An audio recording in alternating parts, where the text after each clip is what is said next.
Hey everyone, welcome to Vet Visit. I'm Dr. Hansika Singh and I'm a veterinarian. So, if you're a female who aspires to be a vet, but you're skeptical about how it's going to be like, and if your parents are apprehensive about the same, then this video will help you clear some of your doubts. First, let's talk about the college life. Well, gone are those days of our professors when they at that times in their colleges used to have the ratio of boys to girls of about 80:20% respectively. Well, now the scenario is much different. Not only more girls are coming up to take this profession, but in fact the girls are outnumbering boys. Not just that, girls are not just at par with boys in academics, but you'll not be surprised to know that very often the number one rank holders in their batches turn out to be girls. And just to mention one more thing, there is no discrimination done in colleges based on gender. It's a fair game and fair opportunity is given to everyone. Now let's move to the next phase, that is the work environment.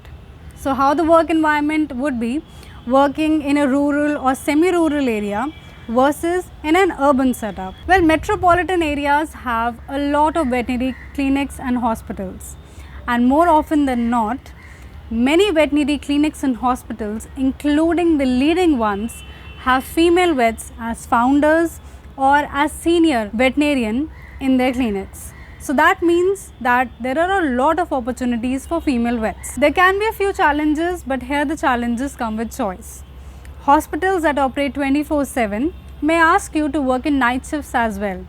So if you and your family are okay with doing night shifts, then you can continue, else you can find a job elsewhere. So on the other hand, if you are working in a rural or semi-rural setup, there the situation can be a little different.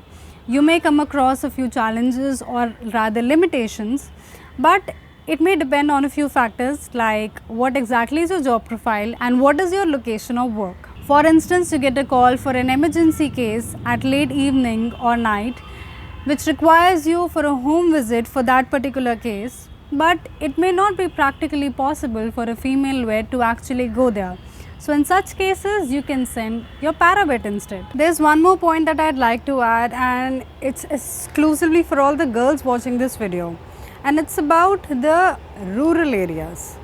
So there, still somehow people do not have the same trust on female vets as much as they have on male vets. They believe that female vets cannot be as skilled and efficient as male vets are. Well, this is nothing but just a perception of people's mind, and of course it needs to change.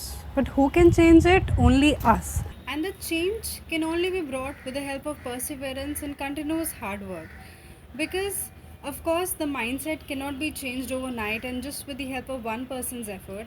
It's a continuous effort that we all need to make in order to make others believe that yes, the female vets can also be efficient and skilled and deserving as much as male vets are. And now let's talk about the work-life balance. Well, needless to say, there are a lot of females who are from different walks of life and different professions, and they are doing exceedingly well in managing, and so are a number of female vets doing that as well. So my point is that if others can do it, then you can too. So at last I would just like to say that if you're a female who aspires to be a vet but is apprehensive because only of your gender, then do not let that be an obstacle or a hurdle in becoming what you want to be. Only let your dedication, talent and perseverance as your deciding factors whether you can achieve something or not, but never your gender. So that's it for this short video where I wanted to clear some of the doubts, where if somebody is telling you that just because you're female and you should not enter into this profession, then please dust off those thoughts, and if those someone are your parents, then please try to explain them and show them the examples of some of the female vets who are doing exceedingly well and they are managing everything really well. Okay, so if you like this video, then please give it a thumbs up and do share this video with your female friends. If you haven't subscribed to Vet Visit, then yes, please do. While subscribing, do hit the bell icon so that you're always notified whenever a new video comes up. Do follow the Instagram and Facebook page of Vet Visit as well. I'll see you next time. Till then, take care of yourselves and keep loving animals like you always do. Also, Do tell me in the comment section below how you guys are doing, because it's been a while since I uploaded video and I want to know how you guys are doing. Okay then, ta-da!